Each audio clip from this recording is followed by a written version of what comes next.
नमस्कार. Top news मराठीमध्ये आपलं स्वागत. आपण पाहतात महासंग्राम 2026. म्हणजे गेल्या काही दिवसांपासून सुरू असलेल्या प्रचाराची आज सांगता झाली. राज्यातल्या 29 महापालिका निवडणुकांसाठी हा प्रचार होता. खऱ्या अर्थानं प्रचाराच्या तोफा थंडावल्यात किंवा प्रचाराचा धुरा शांत झाला असं आज आपण म्हणू शकतो. अर्थात अजून मतदानासाठी काही तास बाकी आहे, त्यामुळे इथून पुढे काय तर गुपचूप गुपचूप साधारणपणे असंच चित्र हे प्रत्येक निवडणुकीच्या वेळी असतं. पण या सगळ्या प्रचाराच्या रणधुमाळीमध्ये जसे वेगवेगळ्या पक्षांचे नेते कार्यकर्ते हे सक्रिय होते, आपापल्या परीनं ते प्रयत्न करत होते, मतदारांपर्यंत पोहोचत होते, तसेच आमचे सहकारी आमचे रिपोर्टर्स हे देखील मैदानावरती होते. आणि केवळ एका पक्षासाठी म्हणून नाही, तर सगळ्याच पक्षांसाठी आणि सगळ्याच उमेदवारांसाठी म्हणून त्यांना कव्हरेज करायचं होतं. ते देखील आज त्या एका व्यस्ततेतून थोडेसे म्हणजे काहीशे एका दिवसापुरते हलके हलके झालेत. उद्या कदाचित पुन्हा आपल्याला म्हणजे परवाच्या मतदानाची तयारी करावी लागणार आहे. पण आतापर्यंत या सगळ्या प्रचाराच्या रणधुमाळीमध्ये काय नेमकी वैशिष्ट्य या प्रचाराची राहिली, खास करून पुणे आणि पिंपरी चिंचवडमध्ये काय वातावरण अनुभवायला मिळालं आणि आजचा दिवस कसा होतो, याविषयी आज आपण बोलणार आहोत. माझ्यासोबत आहे राजरत्न, समृद्धी आणि संकेत. आपण संकेतपासून सुरुवात करूयात. संकेत, आजच्या दिवसभरामध्ये काय काय घडलं सांगा, कारण प्रचाराचा शेवटचा आजचा दिवस होता, सांगतेचा दिवस होता. काय आज दिवसभरामध्ये घडलं? आजच्या दिवसाकडे जर आपण पाहिलं तर अगदी रोड शो असतील, रॅली असेल, हं. सभा असतील किंवा कोपरा बैठका असतील, या सगळ्यांमुळं आजचा दिवस 5 वाजेपर्यंतच प्रचार करण्यासाठी जी मुभा होती, 5:30 ला प्रचार तोफा ज्या आहेत त्या थंडावल्या. तोपर्यंत प्रत्येकच पक्ष हा आता म्हणजे थेट मतदारांपर्यंत पोहोचण्यासाठी प्रयत्न करताना पाहायला मिळत होता. त्या पक्षाचे प्रमुख जे आहेत ते त्या ठिकाणी मतदारांपर्यंत पोहोचण्यासाठी किंवा मतदारांना आवाहन करण्यासाठी हं. जाताना पाहायला मिळालेले होते. पुण्यामध्ये देवेंद्र फडणवीस यांची हं. जाहीर सभा झाली. पिंपरी चिंचवडमध्ये हं. महेश लांडगे आणि अजित पवार हा जो काही सामना होता, आज प्रचाराच्या शेवटच्या दिवशी हं. अजितदादांनी थेट भोसरी मतदारसंघात जात तिथले जे काही 6 प्रभाग भोसरी मतदारसंघात पिंपरी चिंचवड महानगरपालिकेच्या अंडर आहेत त्यासाठी त्यांची प्रचार सभा जी आहे ती झाली. भोसरीनंतर दापोडीमध्ये अजितदादांची प्रचार सभा झाली आणि त्यानंतर एक पत्रकार परिषद झाली. सर, मागच्या काही निवडणुकांचं जर गणित आपण पाहिलं तर प्रचारांबरोबर नेत्यांकडनं किंवा पदाधिकाऱ्यांकडनं हं. पत्रकार परिषदांवर सुद्धा मोठ्या प्रमाणावरचा भर जो आहे तो दिला जातोय. हं. म्हणजे निवडणूक जाहीर झाल्यानंतरच एक नेता त्या ठिकाणी जात असतो आणि ती पत्रकार परिषद जी आहे ती होताना पाहायला मिळते. आज सुद्धा पुण्यात मनसे अध्यक्ष राज ठाकरेंची पत्रकार परिषद झाल्याचं पाहायला मिळालं. केंद्रीय राज्यमंत्री मुरलीधर मोहोळांची पत्रकार परिषद झाल्याचं पाहायला मिळालं. अजित पवारांची पत्रकार परिषद जी आहे ती झाल्याचं पाहायला मिळालं आणि देवेंद्र फडणवीसांची पत्रकार परिषद नाही, मात्र त्यांनी माध्यमांशी संवाद जो आहे तो साधल्याचं पाहायला मिळालं. याच्यामध्ये त्यांनी पुण्यासह राज्यभरातल्या सगळ्या महत्वाच्या मुद्द्यांवर भाष्य केल्याचं प्रामुख्याने पाहायला मिळालं.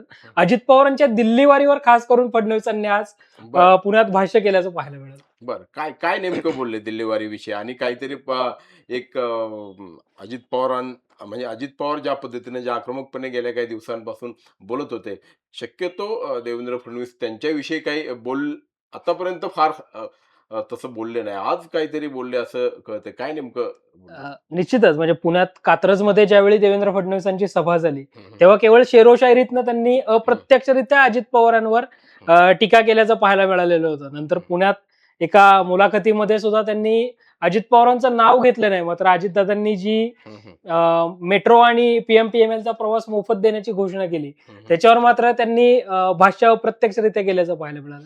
बर आज जेव्हा आपल्या काही पत्रकारांनी देवेंद्र फडणवीसांना प्रश्न विचारला की अजितदादा हे सातत्यानं दिल्लीला जाताना पाहायला मिळतात हं. आणि अजित पवारांच्या या वाढत्या दिल्ली वारीकडे तुम्ही कसं पाहता, बर त्याच्यावर फडणवीस असं म्हटले की अजित पवार दिल्लीत जाऊन आमच्या वरिष्ठ नेत्यांनाच भेटतायत, बर त्यामुळे जोपर्यंत ते आमच्या वरिष्ठ नेत्यांना भेटतायत तोपर्यंत दादांच्या दिल्ली वारीला माझ्या शुभेच्छा आहेत. म्हणजे फडणवीस ज्या पद्धतीने अगदी सारख्या बोलत असतात तसं आज ते दादांविषयी या विधानातनं बोलल्याचं पाहायला मिळालं. बर समृद्धी, तू काय साधारणपणे या अलीकडच्या दिवसांमध्ये पाहिलं, काय अनुभवलं ते जरा शेअर करशील? सर यंदाच्या वेळेस आपण जसं प्रचारांवरती बोलतोय, आज प्रचार हं, थांबलेला आहे. हं. पुण्याचं मला वाटतं पुणे आणि पिंपरी चिंचवडचं यंदाच्या वर्षी हे विशेष राहिलं, की दोन्ही राष्ट्रवादींनी सगळा जो त्यांचा फोकस आहे, तो पुणे आणि पिंपरी चिंचवडवर ठेवलेला होता. यामध्ये सुद्धा अजितदादा हं. म्हणजे अजितदादा मला तरी कधी आठवत नाही इतक्या बऱ्याचशा स्पॅनमध्ये ते कधी पूर्ण महिनाभरासाठी पुण्यातच ठाण मांडून बसलेले आहेत किंवा ते बरं. पुणे जिल्ह्याच्या फारसे बाहेर गेलेले नाहीत. एखादा सांगली, सातारा साईडला वगैरे ते जाऊन आले. पण अदरवाईज असा दादा कुठेही पुण्यातून बाहेर गेले नाहीत. हं, हं. विशेष म्हणजे प्रत्येक वेळेस त्यांनी माध्यमांना वेळोवेळी मुलाखती दिल्या किंवा माध्यमांशी बोलत राहिले. जे काही त्यांच्यात घडतंय ते अपडेट्स प्रत्येक वेळेस ते देत राहिलेले होते आणि पुणे आणि पिंपरी चिंचवड हे राष्ट्रवादी काँग्रेससाठी किती महत्त्वाचं आहे, हे त्यांनी एकंदरीत दाखवून दिलं. कारण आपण बघतो की बीएमसी म्हटलं की ठाकरेंचं नाव येतं किंवा शिंदेंचं नाव येतं. तशा पद्धतीने पुणे शहर म्हटलं की कायमच भाजप आणि राष्ट्रवादीचं नाव येतं. मागच्या 2017च्या निवडणुकांना जी काही राष्ट्रवादी आणि काँग्रेसची पूर्वीची सत्ता वगैरे उलथून लावलेली होती भाजपने, ती पुन्हा मिळवण्यासाठी आपण बीएमसी वरती फारसा फोकस नको करूया, कारण तिथे आपली ताकद तशीच कमी आहे. बरं. त्याऐवजी जिथे आपली ताकद जास्त आहे तिथे आपण जास्त ताकद लावूया, अशा अनुषंगाने कुठेतरी हे सगळं पाहायला मिळालं. इव्हन आज जेव्हा सगळ्यात शेवटची म्हणजे 4 वाजता अगदी प्रचार संपल्याच्याही नंतर अर्धा तासाने अजित पवारांनी एक प्रेस कॉन्फरन्स घेतली. त्यामध्ये ते असं म्हटलं की विधानसभेला जेव्हा मी रोड शो करायचो तेव्हा लोक कपाळावर आठ्या पाडून माझ्याकडे बघायचे बरं. आणि मला असं वाटायचं की मला खूप वाईट वाटायचं की अरे आपण ह्यांना हात करतो आणि हे आपला नमस्कार पण घेत नाहीत, आपल्याला बरं. नमस्कार करत नाहीत. पण यंदाच्या या सगळ्या रोड शो मध्ये प्रचारामध्ये खूप चांगला अनुभव आलाय. यावेळेस लोक मला खिडकीतून जिथून तिथून कुठूनही मी दिसत असेल तिथून मला वेव्ह करत होते किंवा माझ्या बरोबर त्यांना फोटो काढायचे होते. ते मला एका पद्धतीने प्रतिसाद खूप चांगला देत होते. त्यामुळे अजितदादांना यावेळेस कॉन्फिडन्स आलेला आहे आणि कदाचित त्यांनी हे जे काही महिनाभर इथे घालवलं त्याचं कुठेतरी त्यांना फळ मिळतं या सगळ्या प्रतिसादातून, असं एकंदरीत चित्र त्यांच्या सगळ्या बोलण्यातून त्यांच्या भावना वाटत होत्या. आणि कदाचित त्याच अनुषंगाने ते त्यांचा जो काही कॉन्फिडन्स आहे की दोन्ही शहरांमध्ये आमचे महापौर होतील वगैरे अशा पद्धतीचा तो कॉन्फिडन्स आजच्या प्रेसमध्ये सुद्धा त्यांनी बोलून दाखवला. अर्थात भाजप सुद्धा तसंच म्हणताना पाहायला मिळतंय, राष्ट्रवादीही तसंच म्हणताना पाहायला मिळतंय. पण मला वाटतं की यंदाच्या वेळेस राष्ट्रवादीने थोडासा दरवेळेसपेक्षा जास्त जोर लावलेला हे म्हणजे प्रत्येकाला जाणवलं असेल, इतक्या मोठ्या प्रमाणात त्यांनी ताकद लावलेली पाहायला मिळाली. एक डायलॉग जो आज आलाय तो खिशात नाही आणा आणि मला बाजीराव म्हणा. हम्म. त्याचा काय संदर्भ आहे जरा ते सांगा ना. म्हणजे त्याला प्रत्युत्तर देखील अजित पवारांनी हम्म. दिलं असं.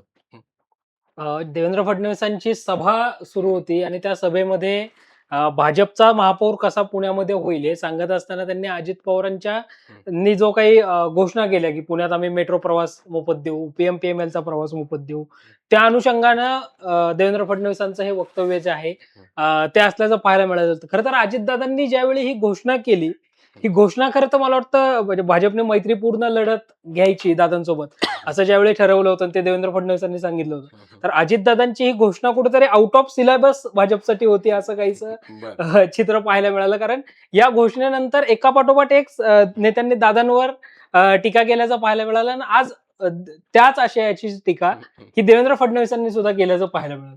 आणि त्याचा संदर्भ असा होता की तो म्हणजे मोफत प्रवासाच्या ज्या घोषणा म्हणजे मोफत PMPL, मोफत मेट्रो प्रवास असा सगळा हा होता. आता एकूण थोडंसं म्हणजे एकूण पुण्याच्या निवडणुकीकडे जर बघितलं तर लक्षवेधी लढती हा एक खूप इंटरेस्टिंग भाग आहे बघा. म्हणजे ठीक आहे, इथे 2 पक्षांमध्ये म्हणजे भारतीय जनता पक्ष एका बाजूला आहे, शिवसेना उद्धव ठाकरे आणि मनसे एका बाजूला आहे, त्याशिवाय शिवसेना शिंदेचीही वेगळीच लढते आणि दोन्ही राष्ट्रवादी. तर काय साधारणपणे पुण्यामध्ये म्हणजे राजरत्न की विशेष लक्ष लागून आहे, असे कुठले प्रभाग आहे, अशा कुठल्या लढती आहेत आणि त्या ठिकाणचं काय साधारणपणे वातावरण होतं? म्हणजे तू सांग किंवा तुम्ही पुढे. हां. सर प्रामुख्याने जर पाहिलं तर सुरुवातीला मी सगळं थ्रोआउट घेतो. हं, सुरुवातीला ज्यावेळेस महापालिकेची निवडणूक जाहीर झाली आणि हं. पहिल्या दिवशी ज्यावेळेस आचारसंहितेची घोषणा झाली, हं, हं. तेव्हा राज्याचे मुख्यमंत्री देवेंद्र फडणवीस पुण्यामध्येच होते. त्यांनी अवघ्या बरं. 15 मिनिटांमध्ये हं, हं. माध्यमांशी संवाद साधत त्यांनी एक वक्तव्य केलेलं होतं, की आम्ही एवढे मूर्ख नाही आहोत किंवा एवढे आम्हाला कळत नाही असं नाहीये, की आम्ही बरं. जर एकत्रितपणे जर निवडणुका लढवल्या तर त्याचा फायदा थेटपणे विरोधकांना होऊ शकतो. बरं. त्यामुळे पुणे आणि पिंपरी चिंचवडमध्ये अजित पवारांचे राष्ट्रवादी काँग्रेस पक्ष आणि भारतीय जनता पक्ष आम्ही वेगवेगळ्या निवडणुका लढवणार आहोत आणि एक मैत्रीपूर्ण लढती होतील अशा पद्धतीचं वक्तव्य देवेंद्र फडणवीस यांनी जाहीर केलं होतं. त्यानंतर अजित पवार यांनी पिंपरी चिंचवडमध्ये एक पत्रकार परिषद घेतली आणि थेटपणे पिंपरी चिंचवडमध्ये 5,800 कोटींच्या ज्या ठेवी होत्या बरं. त्या आता कोटींपर्यंत कशा आल्यात असा थेटपणे अजित पवार यांनी सवाल उपस्थित केला. आणि पिंपरी चिंचवडमध्ये तो भ्रष्टाचाराचा मोठा राक्षस तिथं आलेला आहे आणि त्यामुळे मोठ्या प्रमाणामध्ये तिथं पिंपरी चिंचवड महापालिकेमध्ये भ्रष्टाचार झाला असा आरोप अजित पवार यांनी केला होता. आणि त्यानंतर पाहिलं तर पिंपरी चिंचवडमध्ये महेश लांडगे यांनी थेटपणे अजित पवार यांच्यावरती हल्ला चढवला. प्रामुख्याने चर्चेत असणारी जर पाहिलं तर पिंपरी चिंचवड महापालिकेमध्ये अजित पवार विरुद्ध महेश लांडगे अशी लढत पाहायला मिळालेली होती. तर कुठं तर पुण्यामध्ये जर प्रामुख्याने पाहिलं तर ज्या पद्धतीने सुरुवातीला जर आपण ज्यावेळी उमेदवारांची घोषणा होत होती त्यावेळेस जर पाहिलं तर भाजपाने कुठेतरी आघाडी घेतलेली होती.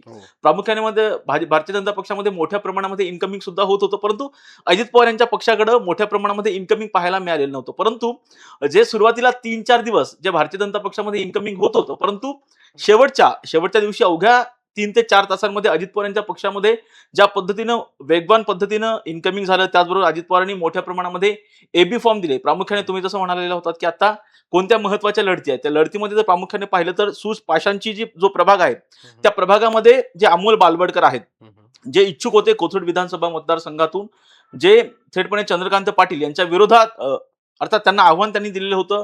कोणत्याही परिस्थितीमध्ये मी त्या ठिकाणावर निवडणूक लढवणार असं त्यांनी जाहीर सुद्धा केलं होतं. परंतु देवेंद्र फडणवीस यांनी मध्यस्थी केली आणि त्यानंतर कुठेतरी अमोल बालवडकर यांनी माघार घेतलेली होती. परंतु त्यांची उमेदवारी भारतीय जनता पक्षाने नाकारली आणि त्यानंतर अजित पवार यांच्या गळाला ते लागले. थेटपणे अजित पवार यांनी त्यांना उमेदवारी दिली आणि त्यानंतर जर पाहिलं तर कुठेतरी थेटपणे राष्ट्रवादी काँग्रेस पक्षाकडून भारतीय जनता पक्षावरती हल्ला चढवण्यात आलेला होता. अजित पवार यांनी जाहीर सभेमध्ये सांगितलेलं होतं की 2017 नंतर जर पाहिलं तर भारतीय जनता पक्षामधील त्रिमूर्तींमुळे पुण्याचा विकास खुंटलेला आहे असं थेटपणे वक्तव्य अजित पवार यांनी केलं होतं. आणि त्यामुळे जर पाहिलं तर ही जी लढत आहे थेटपणे भारतीय जनता पक्ष विरुद्ध राष्ट्रवादी अशी पाहायला मिळाली होती. आणि दुसरी एक महत्वाची गोष्ट म्हणजे ज्या राष्ट्रवादीचं काहीच ठरत नव्हतं की दोन्ही राष्ट्रवादी एकत्र येणार की नाही येणार, सातत्याने बारामती हॉस्टेल असेल किंवा जिजाई असेल, जिजाई जो अजित पवार यांचा बंगला आहे त्या ठिकाणी सातत्याने दोन्ही राष्ट्रवादीच्या पदाधिकाऱ्यांमध्ये सातत्याने चर्चा होत होत्या. परंतु अंतिमतः दोन्ही राष्ट्रवादी महापालिकेची निवडणूक एकत्रित लढणार की नाही यामध्ये अंतिम निर्णय होत नव्हता. परंतु शेवटच्या दिवशी जर पाहिलं तर सगळं नॉर्मल झालं. थेटपणे दोन्ही राष्ट्रवादी एकत्र आल्या. त्याचं महत्वाचं कारण म्हणजे ज्या पद्धतीनं आता समृद्धींनी सांगितलं की मुंबई महापालिका म्हटल्याच्या नंतर त्या ठिकाणी ठाकरेंचा होल्ड आहे. अगदी तशाच पद्धतीनं पुणे आणि पिंपरी चिंचवड महापालिका म्हटलं की त्याच्यावरती ठाकरेंचं अर्थात पवारांचं वर्चस्व कुठेतरी पाहायला मिळतं आणि हेच वर्चस्व कुठेतरी त्यांना आपल्यापासून दूर जाऊ द्यायचं नव्हतं. आणि त्यामुळे ह्या दोन्ही पवार जे आहेत काका पुतणे ते एकत्र आल्याचं पाहायला मिळतं. त्याचबरोबर पाहिलं तर आपण पाहिलं तर सूस पाशांची लढत आहे, त्या ठिकाणी लक्षवेधी लढत आहे. त्याचबरोबर प्रभाग क्रमांक 24 मध्ये जर प्रामुख्याने जे निवडणूक प्रमुख आहेत गणेश बिडकर भारतीय जनता पक्षाचे, त्यांच्या विरोधात रवींद्र धंगेकर त्यांचे पुत्र प्रणव धंगेकर निवडणुकीच्या रिंगणात आहेत. आणि विशेषतः ही लढत लक्षवेधी यासाठी आहे कारण याच रवींद्र धंगेकरांनी थेटपणे गणेश बिडकर यांचा मागच्या 2017च्या निवडणुकीमध्ये महापालिका निवडणुकीमध्ये पराभव केला होता. आणि विशेषतः रवींद्र धंगेकर यांनी सांगितलं होतं की माझ्याकडं कोणाला एबी फॉर्म द्यायचा शिवसेनेमधून त्याचे अधिकार होते, परंतु माझा मुलगा थेटपणे स्ट्रॉंग उमेदवाराच्या विरोधातच निवडणूक लढवेल आणि त्यामुळे मी मुद्दाम जो प्रभाग क्रमांक 24 मधून जो प्रवर्ग आहे त्या प्रवर्गामध्ये मी माझ्या मुलाला उमेदवारी दिलेली आहे. परंतु दुसऱ्या बाजूला जर पाहिलं तर प्रभाग क्रमांक 23 जो आहे, जो की नानापेठ आणि रविवार पेठचा जो प्रभाग म्हणून ओळखला जातो, त्या प्रभागामध्ये अंधेकर फॅमिली, ज्या अंधेकर फॅमिलीला अजित पवार यांच्या राष्ट्रवादी काँग्रेस पक्षाकडून उमेदवारी दिली असं गुन्हेगारी पार्श्वभूमी होती. आणि विशेष म्हणजे ज्या अजित पवारांनी सांगितलेलं होतं की ही जी जागा आहे, म्हणजे अजित पवार यांनी थेटपणे सांगितलं की आमचे जे मित्र पक्ष आहेत, आमच्या मित्र पक्षांनी कोणाला जागा द्यायची, कोणाला उमेदवारी द्यायची हे आम्ही ठरवत नसतो, तर त्यांचा अधिकार असतो. त्या पद्धतीने जे रिपब्लिकन पार्टी ऑफ इंडियाचे खरात गटाचे जे प्रमुख आहेत सचिन खरात यांनी त्यांच्या कोट्यातून ती उमेदवारी दिलेली आहे. आणि जे जे गुन्हेगारी पार्श्वभूमीचे होते त्यांनी त्यांच्या नावावरती त्यांनी खपवलेलं दिलेलं तिकीट हे त्यांच्या नावावरती फाडलं असं ते हे झालं. तो सगळं आपल्याला म्हणजे ती पार्श्वभूमी माहिती आहे. विशेष करून म्हणजे आपण जसं आता लक्षवेधी म्हणत असताना इकडे पर्वतीमध्ये खास म्हणजे जे भारतीय जनता पक्षाचे शहराध्यक्ष धीरज घाटे त्यांच्या प्रभागातली काय स्थिती आहे, तो एक लक्षवेधी प्रभाग ठरतोय असं बोललं जातंय. कारण ह्या बड्या नेते किंवा रुपाली पाटील जे आहेत राष्ट्रवादी काँग्रेसचे, त्यांच्या प्रभागामध्ये काय स्थिती आहे त्याविषयी जरा समृद्धी. नक्कीच रुपाली पाटलांचं सांगायला गेलं तर रुपाली पाटील आपल्याला माहिती आहे यावेळेस त्या 2 प्रभागांमधून निवडणूक लढवत आहेत आणि त्यांनी सुद्धा त्यांच्या स्टाईलमध्ये प्रचार सगळा केला म्हणजे अगदी हम्म. बाईकवरती बुलेटवरती फिरत वगैरे त्यांनी प्रचार केलेला होता आणि मुळातच रुपाली पाटील या अशाही वर्षभर कायम आपण ज्याला म्हणतो की त्या कायम मीडिया समोर येत असतात, कायम चर्चेत राहणारा चेहरा आहे. अनेकदा असं होतं की निवडणुका झाल्यानंतर नेते फारसे कुठे दिसत नाहीत, त्यामुळे लोकांना थोडासा विसर पडलेला असतो. मात्र त्यांच्या बाबतीत त्या प्रवक्त्या असल्यामुळे आणि कायमच त्या सगळ्याच हॅपनिंग विषयांवरती बोलत असल्यामुळे त्या कायम चर्चेत असतात आणि त्यामुळे त्यांनी सुद्धा तशाच अनुषंगाने सगळा त्यांचा जो काही प्रचार होता तो केलेला पाहायला मिळाला आणि त्यांना फारशा मोठ्या नेत्यांना प्रचारासाठी आणण्याची गरज पडत नाही, कारण त्यांनी स्वतः म्हणजे जसं मी आधी म्हटलं की त्या स्वतः प्रसिद्ध आहेत आणि त्यांनी स्वतःची बाजू ते इतकी चांगली मांडू शकतात की त्यासाठी त्यांनी फारसा त्यांच्यासाठी कोणी मोठे नेते फारसे आलेले आपण पाहायला मिळाले नव्हते. आणि मुळातच रुपाली विरुद्ध रुपाली हे जे काही वातावरण पहिल्यांदा रंगलेलं होतं त्यामुळे थोडीशी धुसफूस कायम होती. त्या कदाचित पक्षांतर करतील वगैरे असं बोललं जात होतं, मात्र तसं काही झालं नाही आणि अर्थात आता त्या निवडणूक लढवतायत राष्ट्रवादी काँग्रेसकडून. दुसरीकडे धीरज घाटेंच्या प्रभागाचं सांगायला गेलं तर प्रभाग क्रमांक 27 तो आहे आणि 27 मध्ये ऑलरेडी काही माजी नगरसेवक होते राष्ट्रवादी भाजपचे जे इच्छुक होते, ज्यांना उमेदवारी नाकारण्यात आली, त्यामुळे मग त्यांनी राष्ट्रवादी काँग्रेसमध्ये जाण्याचा निर्णय घेतला अजितदादांच्या. आणि त्यानंतर आत्ता असं पाहायला मिळतंय की जरी राष्ट्रवादीची दोन्हीकडे युती असली पुणे आणि पिंपरी चिंचवडमध्ये, तरी सुद्धा प्रभाग क्रमांक 28 आणि 27 असे 2 हे प्रभाग आहेत प्रकर्षाने, म्हणजे इतरही काही आहेत मात्र पूर्ण पॅनल नाही दिलेले. काही ठिकाणी एखादा कुणीतरी असा आहे बंडखोर आहे किंवा मग नाहीच ऐकलं, फॉर्म मागेच घेतला नाही म्हणून ते लोक राहिलेले आहेत, असे काही उमेदवार आहेत. मात्र हे जे 2 प्रभाग आहेत 27 आणि 28 या ठिकाणी दोन्ही राष्ट्रवादींचे पूर्ण पॅनल आहेत, 4 उमेदवार आहेत. त्यामुळे भाजपचं 4चं पॅनल, शिवसेनेचं पॅनल, दोन्ही राष्ट्रवादींची पॅनल्स, असं खूप मोठी एकंदरीत लढत जी आहे ती या 27-28 मध्ये पाहायला मिळते. धीरज घाटेंच्या बाबतीतही सांगायला गेलं तर धीरज घाटेंसाठी सुद्धा खुद्द केंद्रीय राज्यमंत्री मुरलीधर मोहोळांनी सुद्धा त्या ठिकाणी रॅली वगैरे घेतली आणि त्यांच्या प्रचारासाठी सुद्धा त्यांनी प्रयत्न केले होते. मात्र धीरज घाटे हे पहिल्यापासून शहराध्यक्ष असल्या कारणानं इतरांचा प्रचार कसा चांगला होईल किंवा इतरांना आपली हेल्प कशी होईल हे त्यांनी पाहिलं होतं, कारण मुळात ते गेले अनेक वर्ष निवडून येत आहेत त्या प्रभागामधून, त्यामुळे त्यांचा होल्ड तिथे आहेच आहे. पण यावेळेस आपल्याला नक्कीच हे पाहावं लागेल की जसं धनंजय जाधव आहेत जे भाजपमधून मग आता राष्ट्रवादीत आलेले आहेत, किंवा अशोक हरणावळ जे बालाजीनगर वगैरे त्या साईडचं पंचमी हॉटेल, पर्वती दर्शन वगैरे तो जो भाग आहे तिकडे एक मोठं प्रस्थ म्हणून ते ओळखले जातात अनेक वर्षांपासून, तिथे ते नगरसेवक म्हणून निवडून येतात. ते यंदाच्या वर्षी या पॅनलमध्ये असल्यामुळे कुठेतरी आणखी रंगत आहे. त्याचबरोबर या पॅनलमध्ये गदादे पाटलांच्या सुनबाई पहिल्यांदाच इन झालेल्या आहेत गदादे पाटील कुटुंबामधून, त्यामुळे खूप रंगतदार लढत असणार आहे, कारण दोन्ही राष्ट्रवादी तशा एकत्र सगळीकडे प्रचार करतात, मात्र या 2 प्रभागांमध्ये त्या वेगवेगळ्या लढत असल्यामुळे. आणि तिकडे वसंत मोरे जे कायम म्हणजे चर्चेत असतात, 2-3 पक्ष फिरून आलेले आहेत, तर त्यांचं काय, त्यांच्या प्रभागामध्ये ती पण यावेळी जरा चुरशीची होते असं काय आहे का? हे काय? निश्चितच 38E हा या प्रभागातनं वसंत मोरे लढतायत. हं. हा जो प्रभाग आहे हा पुण्यातला एकच असा प्रभाग आहे की जिथं 5 सदस्यीय प्रभाग आहेत. मग आणि जॉग्राफिकली जर आपण बघितलं तर के मार्केट पासून तो प्रभाग सुरू होतो आणि पुढे फार तो कात्रज तलाव आहे या सगळ्या परिसरामध्ये तो जाताना पाहायला मिळतो. त्यामुळं भौगोलिक दृष्ट्या सुद्धा मोठा असणारा तो प्रभाग आहे. त्या प्रभागामध्ये प्रामुख्यानं राष्ट्रवादीच्या जे असतील दत्तात्रय धनकवडे असतील किंवा तिकडे प्रकाश कदम असतील, यासोबत काँग्रेसचे सुद्धा उमेदवार रिंगणामध्ये आहेत. आणि 8E जो 5वा प्रभाग आहे या सगळ्यातला, त्याच्यामधून वसंत मोरे निवडणूक लढवताना पाहायला मिळत आहेत. वसंत मोरेंच्या प्रचारासाठी संजय राऊतांची सभा पुण्यामध्ये झाल्याचं पाहायला मिळालं. अर्थात ती त्या प्रभागामध्ये नव्हती झाली, कारण 38 आणि 40 मध्ये वसंत मोरेंचा मुलगा रुपेश मोरे निवडणूक लढतोय.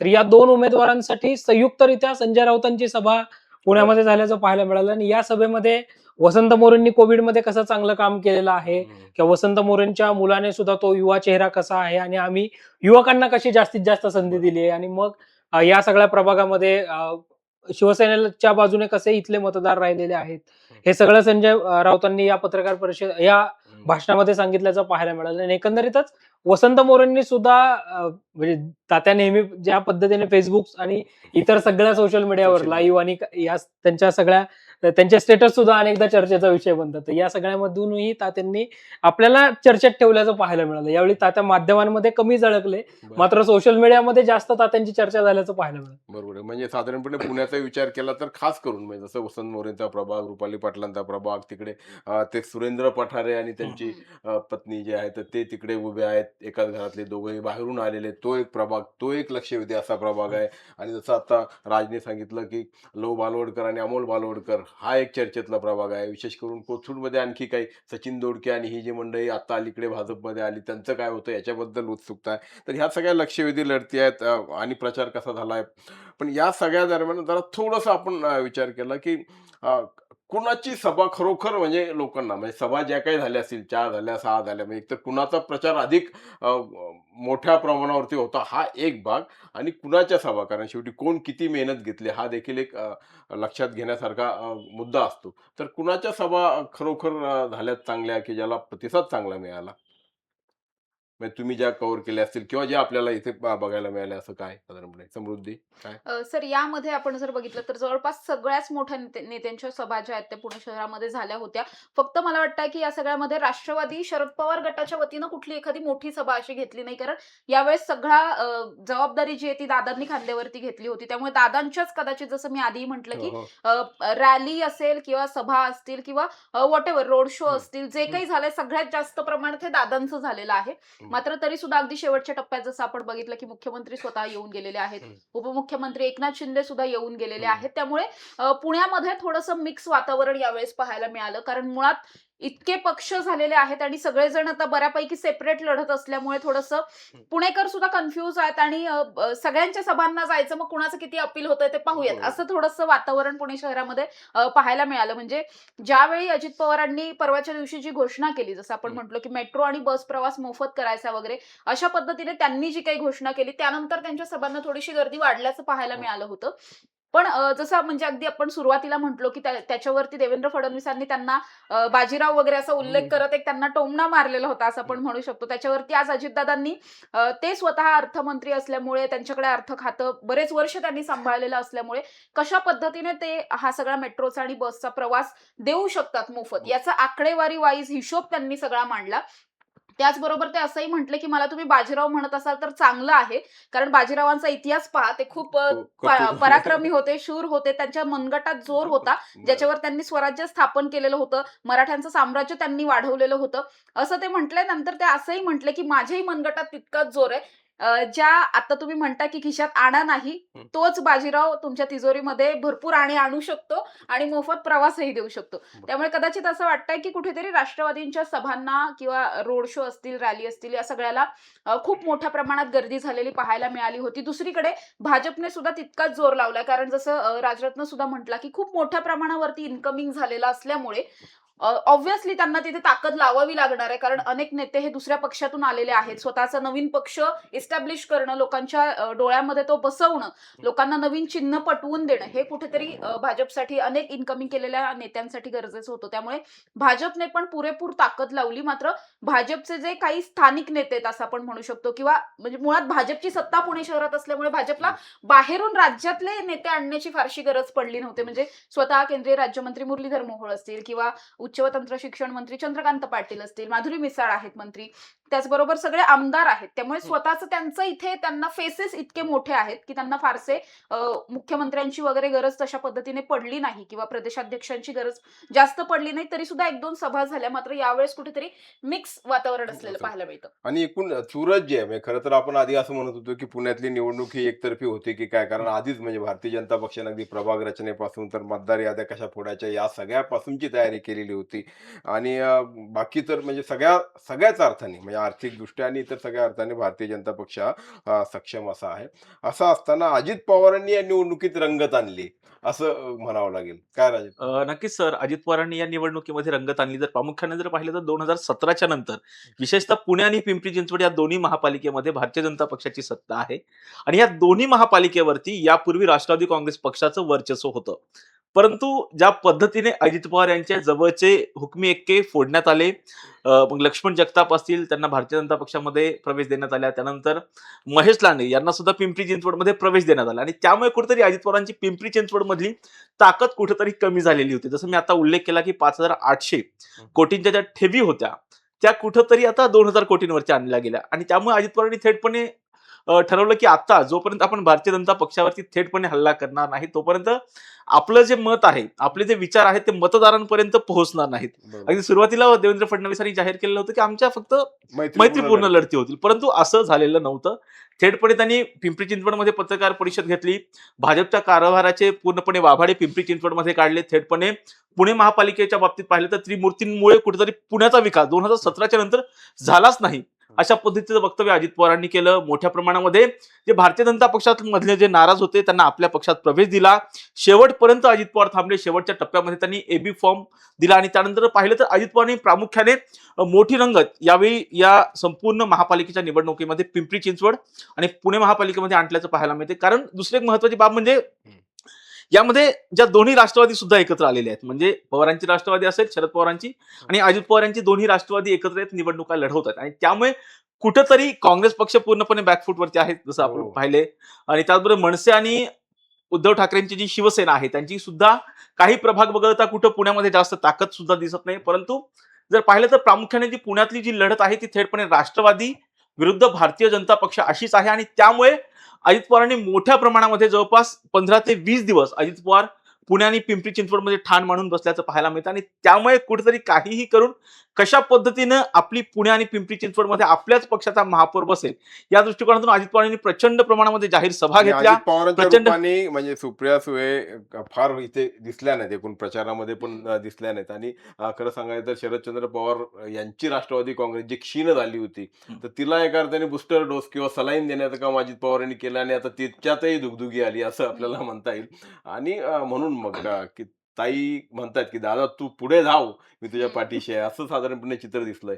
नाही सुप्रिया सुळे फार काही दिसल्या नाहीत, मात्र सगळी जबाबदारी अजित पवारांवरती सोपवली असं साधारणपणे वाटतंय. असं तुमच्या लक्षात आलं असेल. नक्कीच सर, असं वाटू शकतं कारण मुळातच आपण बघितलं जसं मी आधी म्हटलं की अजितदादांनी पूर्ण फोकस या 2 शहरांवरती लावलेला होता.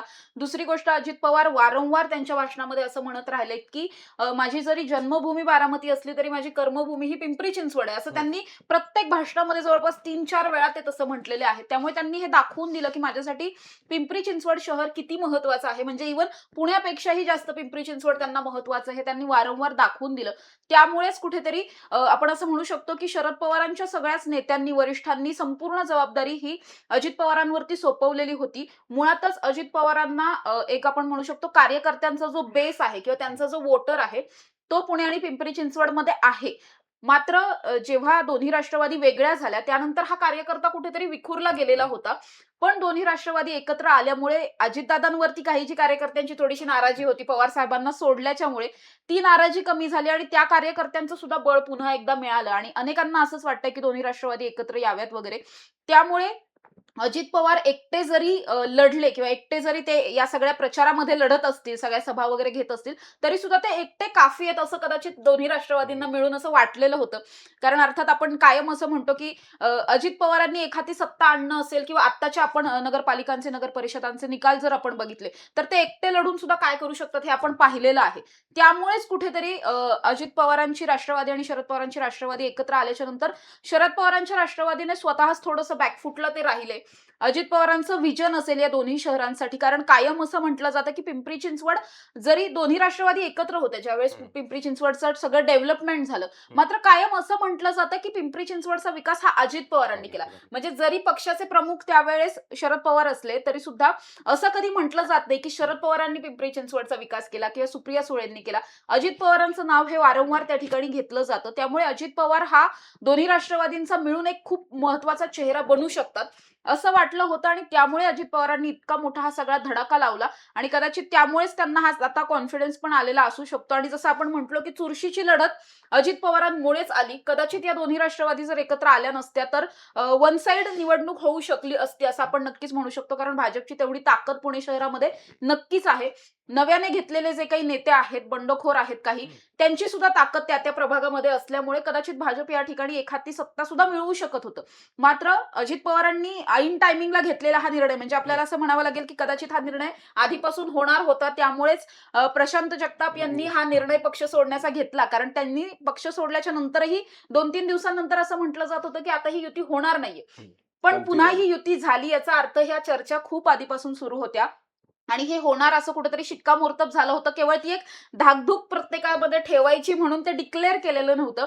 अर्थात शेवटपर्यंत हे असं उघडपणे कुणी प्रेस वगैरे घेऊन डिक्लेअर केलंच नाही हे सगळं. पण अजित पवार हे फेस म्हणून या सगळ्या निवडणुकांमध्ये समोर आलेले होते. जसं भाजपने वेगवेगळ्या चेहऱ्यांना या ठिकाणी पसंती दिली. जसं मुरलीधर मोहोळ सुद्धा प्रेस घेत होते, चंद्रकांत पाटील होते, कुठे माधुरी मिसाळ होत्या, कुठे रासने असतील स्वतः, किंवा असे आमदार खासदार अनेक या ठिकाणी बोलत होते. मात्र राष्ट्रवादीकडून जसं आपण तुम्ही म्हटलात सर की सुप्रिया सुळे दिसल्या नाहीत, रोहित पवार अगदी 1-1.5 दिवसांसाठी फक्त दिसलेले होते, शरद पवार तर कुठेही दिसले नाहीत यावेळेस.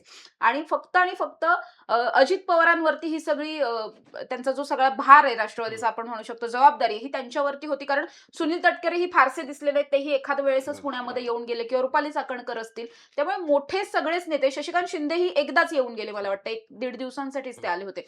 त्यामुळे सगळं काही अजितदादा सिंगल हँडेडली या दोन्ही शहरांचं सांभाळतील आणि उर्वरित मग महाराष्ट्राचं बाकीच्या राष्ट्रवादी शरद पवार गटाच्या नेत्यांनी सांभाळावं, असं कदाचित ठरलं असेल. त्या अनुषंगाने सगळं हे स्ट्रॅटेजी प्लॅन केलेली होती. आणि खरं तर म्हणायला म्हणजे खरं माझं या शहरावरती प्रेम आहे असं ते सांगत असतानाच गेल्या वेळी पिंपरी चिंचवडमध्ये झालेला पराभव किंवा पुणे महापालिका हातातून जाणं हे त्यांच्या जिव्हारी लागलेलं आहे बघा.